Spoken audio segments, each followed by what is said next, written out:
Did you know you can create delicious looking blueberry tarts using air dry clay? Let's dive into this fun and creative project together. The materials for this project are very simple. You will need the resin type air dry clay, some acrylic paints, some sculpting tools and acrylic blocks, as well as a muffin tin form. To create the base, we need to mix yellow, brown, and black acrylic paint with our air dry clay. Please find the full material list and color ratios down below in the description box. Next, push the clay into the muffin tin form, making sure that the surface is smooth and as even as possible.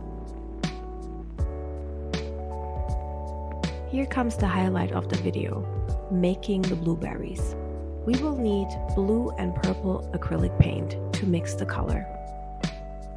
Many crafters face the dilemma of making their creations look realistic.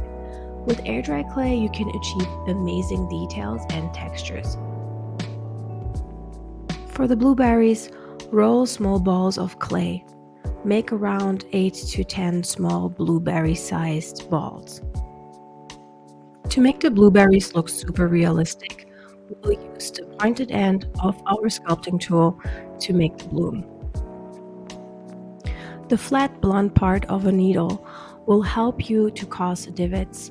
Flare out the clay, creating a lip that resembles the bloom of a blueberry.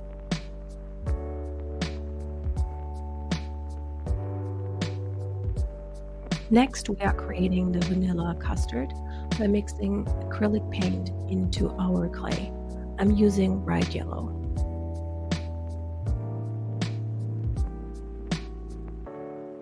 We're moving on to the sugar icing effect on our chocolate tart.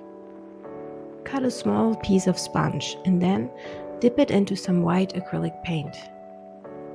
Next, stipple it on top of some paper. This will get rid of any excess. Now move on to your tart and evenly distribute the white acrylic paint in stippling motion.